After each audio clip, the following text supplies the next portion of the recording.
Okay, welcome to Tuesday's lesson in calculus, derivatives of b to the x.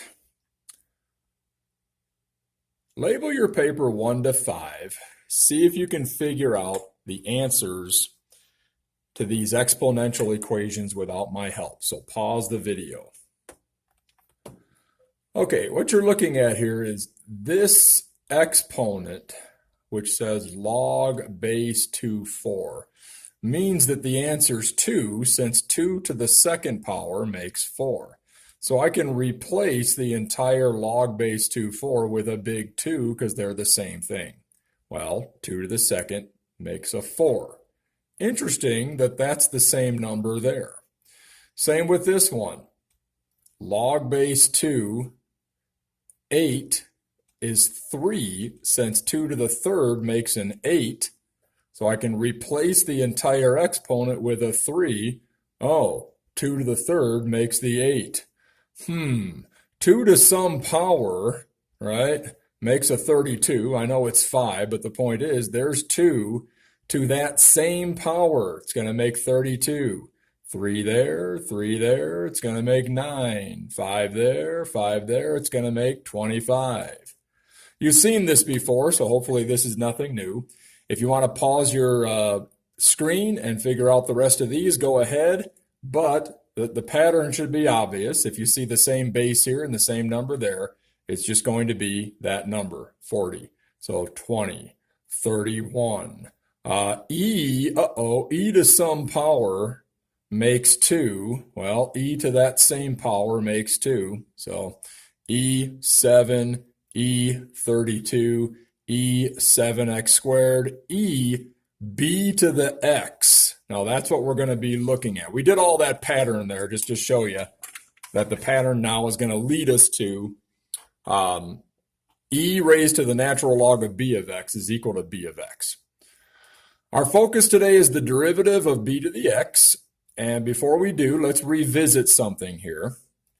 We said before that the derivative of e to the x is itself, and that's true. But be careful, if it's kx, it's k and then itself. So really what's happening here is there's a 1 there, and a 1 e1x. All right, and why is this the case? It's because of the chain rule. It's an application of the chain rule. All right, now I've shown you this before, okay, but if you want to pause the screen and check that out and say, yeah, I understand, that's fine. If not, just keep going. We also need to understand that while b is a variable in that it stands for a number, b to the x, b is a constant when you're talking about b to the x. In other words, 5 to the x, b is always 5. See, b is a constant number. Don't think it's a variable. It's only a variable in the sense, like I said, that it stands for a number. When you see 8 to the x, b is always 8. It's a constant 8. 10 to the x, it's always 10. So remember, b is a constant. That's going to make an important lesson for you when you do some assessments, because I've seen students in the past mess that all up because they don't remember b is just a constant number. All right, we're going to differentiate b to the x, and remember that b is a constant. All right, begin with this fact right here. So if you're taking notes, which I hope you are, copy that down. Pause the video anytime you need to write something down, because it's important you write down this with me. It'll keep your brain going, okay? All right, copy this down with me. All I did was reverse this expression that we had up here earlier. Okay, we learned that earlier, so now we're just reversing it. And now we're going to apply the properties of logarithms, which means that little exponent x is going to come into the front. So x natural log b. That's just on the red charts, if you recall the property charts that we have in the room. And now let's differentiate both sides. In other words, I'm finding the derivative of b to the x, which by finding the derivative of this expression right here. So here's where we're at. This is our guide, all right, but we've got to keep something in mind here. The chain rule. The chain rule states, all right, remember, when you do the derivative of f of g of x, a composite, it's the derivative of the whole thing multiplied by the derivative of the g part. we're saying that this is like my g of x, okay? And then f of x is simply e to some power. So f g of x is e raised to that g of x, which is x natural log b, okay?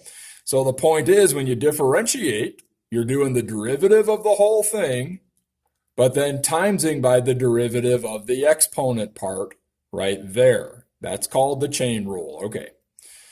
Well, the derivative of anything with e is just itself. So look what I have here. The derivative of ex natural log b is ex natural log b. But the derivative of this is simply natural log b. And here's why. If I was to ask you, what's the derivative of 5x? Most of you would know that it's 5. You just bring the 1 down. What's the derivative of, how about 6x? Well, it's going to be 6, right? Just bring the 1 down. Well, what's my point of this? My point is that 6 and 5 are constants. Natural log b is a constant as well. Remember, natural log of b is just some number.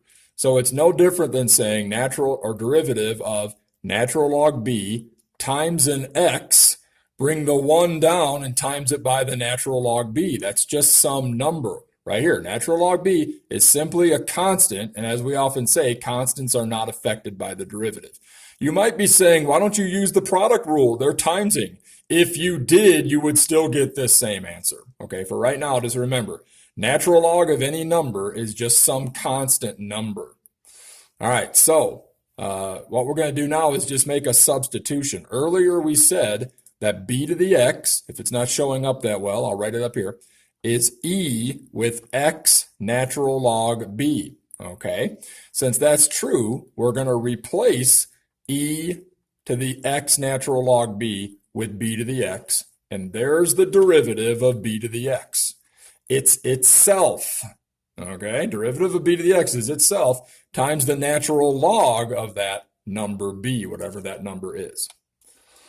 Okay, so that being said, what's not seen immediately, however, is that b to the x is actually a composite function. This means we need the chain rule. No, the derivative will not change. All right, but I just want you to observe something because it'll help you make more sense out of the next slide that I show you, okay? B to the x is actually a composite function. Check this out.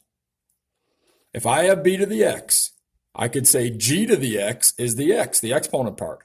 I could say f of x is b to that power, or b to some x power rather. And then so f of g to the x is b to that same x, because that's what g to the x equals. So when you do the chain rule says to do the derivative of b to the x, you do the derivative of the whole thing, that's this derivative here, and you times it by the derivative of the g part. Well, what do we have here? Derivative of b to the x, okay, we already learned was what? We already learned that the derivative of b to the x is up here. It's b to the x natural log of b, right there. And the derivative of x is 1. Same answer. Well, if it's the same answer, Mr. Eisenberg, why are you showing us this? You're just confusing me. Okay, I'm trying to emphasize to everybody that you've got to keep the chain rule in mind. What if this had said b to the 4x? Then it's going to be a little bit different because it's not to the 1x anymore. All right, and that's coming up here. For instance, I want the derivative of 3 to the x and the derivative of 108 times 2 raised to the x over 12. Here's your guide. Derivative for exponentials is itself times the natural log of that b number. But I always throw in a guide for you to help you to remember, to get you to not forget. That's why I wrote on here, our guide with a don't forget. It's not just that. It's also the derivative of that exponent. That's the chain rule. All right. If you think you can do both of these right now, pause the video and start working them out. Okay, welcome back. Your two answers should have been down here. 3 to the x times natural log of 3, and then 9 times 2 raised to the x over 12 times natural log of 2. All right, let me get out my little mouse here so I can scroll this down and show you some ways, or show you how to get these if you didn't get those answers. All right, the first one, we want the derivative of 3 to the x, okay? Well, following this guide, it's just going to be, if you want the derivative of that, d dx, it's just going to be itself, 3 to the x, times the natural log of the b value, and the b value in this case is the 3. Okay, so times the natural log of 3. Now, the don't forget the don't forget is just a way of saying don't forget the chain rule, says do the derivative also of the exponent, okay, which is the x. Well, the derivative of x is just 1. So we're done. 3x natural log of 3. Okay, 3 to the x natural log of 3. All right, this next one, though, the one with the 108, and let me go ahead and take this and move this down and get a bunch of room here. We're going to see why it comes out to being the answer that I have up there. All right, let me also do this. Scroll up to that right there. That's your derivative guide up there with the don't forget part, okay, right up here. All right, so if I want the derivative of g of x equaling 108 times 2 to the x over 12, all right, first of all, you got to realize that what you have is a constant with the 108, okay, and constants are not affected by the derivative, all right, so it's 108 times the derivative of 2 to the x over 12. It's no different than me saying, what's the derivative of 7x? It's really 7 times the derivative of x. Derivative of x is 1, so it's 7 times 1. So you already know that's 7. But again, constants that are timesing by something that has the exponent are not affected by the derivative. So 108 is a constant, not affected. So here we have 108 times the derivative of this exponential here. Well, the 108 then is being timesed by the derivative of an exponential is itself. So 2 to the x over 12 times, though, the natural log of the base number, the natural log of 2. But wait a minute, the chain rule says times the derivative of the exponent part up here, which is x over 12. Okay, x over 12. So again, that's why I have a don't forget up here. All right, it's itself times the natural log of the base, but times the derivative of whatever that exponent is. If it if it has an x in it, of course, which it does. All right, let me fix this 12 here real quick and finish this up, because now you're going to see why I got this answer right here. Okay, you've got 108 times 2 to the x over 12 times the natural log of 2. Now think for a minute. The derivative of x over 12 is just the same thing as the derivative, okay, of 1/12 times x. X over 12 is 1/12 times x. So that means the 1 comes down and it just becomes 1/12. All of these are timesing, and there's invisible 1s under all of these. Oh, so I can reduce the 12 with the 108, and that gives me the 9. See, 12 divides 108 9 times. 9 times what? 2 to the x over 12 times natural log of 2. Same answer as what I have up there. All right, general power rule. Don't copy this because you already know it. Okay, you already know this. Now, remember this. If you've got x to the p, bring the p to the front and make the exponent 1 less, p minus 1. Apply this rule to determine the following 3 derivatives. There's nothing tricky. Just do the processes you've already learned. Pause the video and see if you can figure out the answer to these 3. Okay, let's go ahead and work these out. This is 3.14.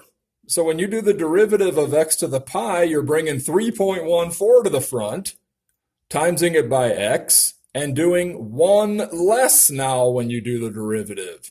So you could say pi minus 1, that's acceptable for the derivative. You could also say it's approximately pi times x to the 2.14, right? Because it's, you're just approximating. It's not exact, but it's 3.14 minus 1.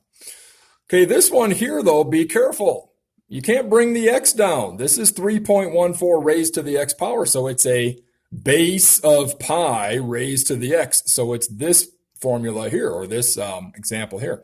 So y prime on this one would be, well, let's see, a constant raised to an exponent is itself, the derivative is itself right there, times the natural log of the constant, which is pi, okay, and then times the derivative of the exponent. Well, the derivative of x is 1, so we don't need that part.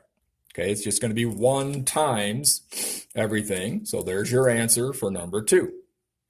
Number 3, all right, E, remember, is approximately 2.718, all right. Hang on one moment. Oh, goodness. Okay, allergies, I'm not sick, I'm okay. All right. Okay, here's a quick way to do the chain rule, all right? And that is simply to say that y prime will be, bring the e to the front, okay? So e times x squared plus 4, raise it to the e minus 1, but then times it by the derivative of x squared plus 4. Remember the chain rule concept. It's like saying g of x is equal to x squared plus 4. So that f of x is simply x to the e.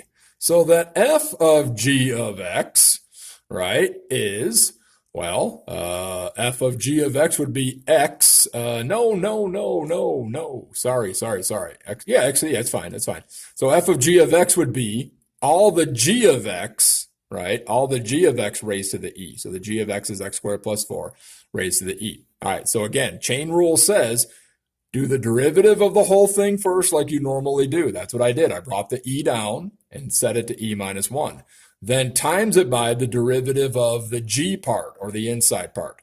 So to finish this up, you've got e to the x squared plus 4 to the e minus 1 multiplied by 2x. Derivative of x squared plus 4 is just 2x. All right, just to clean it up a little bit, let me move the 2x to the front. Final answer for the last one, the derivative is 2x times e times x squared plus 4 raised to the e minus 1. Welcome to calculus. I know this can get complicated, but hey, you're in this advanced class for a reason. All right, quick review. You're looking at, remember these concepts here. All right, you've got an e base, so some number makes it 32, so e raised to that same number, still 32. Some e number raised makes it b to the x. I can move this x to the front, so there's x natural log b with my e, and just switch it around, all right?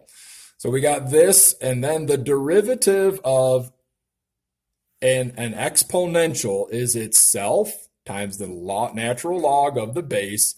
But don't forget, there's always the extra in there, okay? Quick little review. If you said the derivative of 5 to the 4x power, okay, it would be itself, just like it says. There it is, itself. It would be times the natural log of 5.